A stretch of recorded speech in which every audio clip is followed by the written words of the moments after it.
Hey everyone, here's a video tutorial on how to use some of the features in Zoom to make it interactive. My sister-in-law gave me permission to Zoom with my 4-year-old niece to show you how interactive and fun some of these meetings can be. So first I'm going to show you how to screen share with a whiteboard. Okay, so first this is my view and I'm going to share the whiteboard with Lila. So I'm going to go to the very bottom of my screen, click screen share, and then select whiteboard and then the blue share button so she can see it. So now that whiteboard that is displaying on my desktop is what Lila can see from her end. So she can't see anything on my desktop, she's just seeing the white part. And with the whiteboard, there's a lot of different options for drawing, typing, using stamps, using the eraser, different colors. So what I'm doing is giving her a visual of what our little demonstration is going to look like. I told her we're going to do 2 activities and then she will be all done. Using the text feature, I wrote that since it would be easier.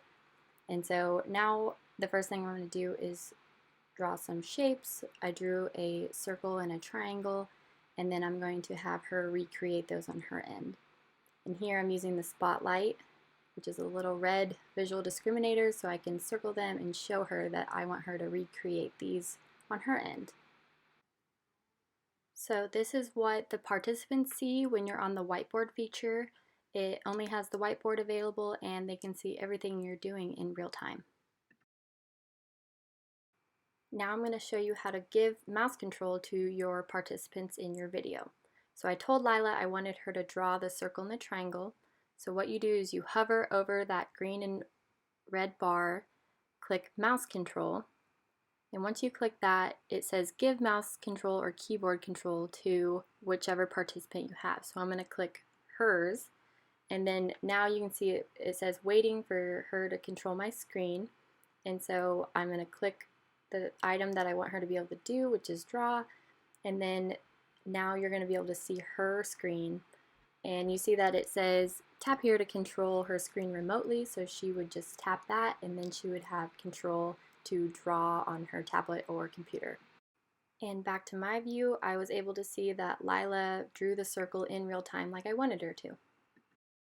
So now let's figure out how to share your entire desktop so that way your participants can do online activities on your web browser. So back to the main screen, I'm going to share my screen again, which is the green button at the bottom, and now I'm going to click desktop. So now Lila is going to be able to see everything on my desktop. And so I'm going to go to my web browser, and then I had some online activities I wanted her to participate in. So these are interactive ones. I'm sure a lot of resources are out there for different things, but this one was just identifying colors. So again, I'm going to hover over that bar, give remote control access to her, and then I told her to show me red, and she's able to click on my screen and participate in the activity alongside me.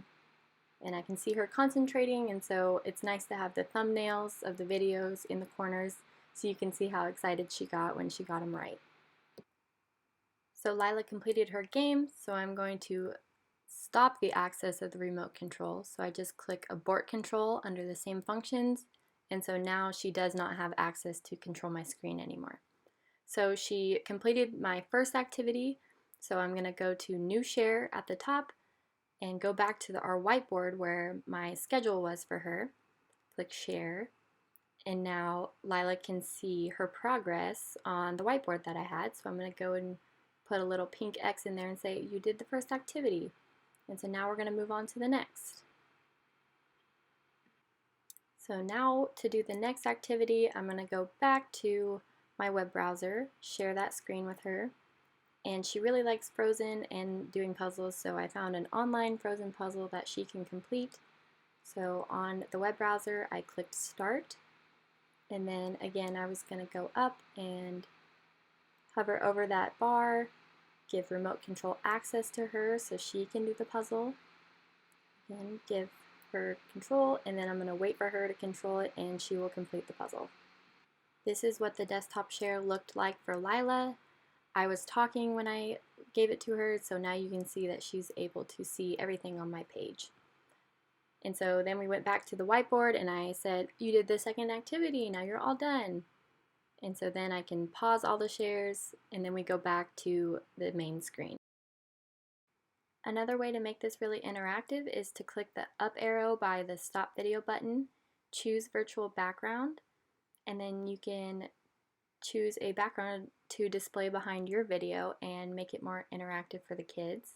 So I chose some dinosaurs and you can see how Lila's face really lit up and she was like, wow, you have dinosaurs. So that's just a really fun way to make it more interactive.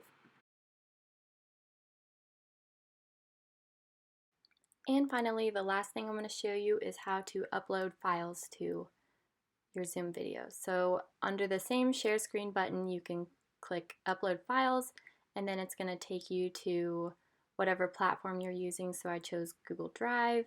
I'm going to click connect and then that's where you would enter your passwords and everything. And then once you authorize it and give it permission, then all of your files are there. Thanks for watching this video. I hope you found it very helpful, and if you want more resources, just go to zoom.com and they have a whole bunch of videos, task analysis, and pictures on how to use some of their resources. I hope everyone's staying safe and well, and just know that your hard work is appreciated during times like this.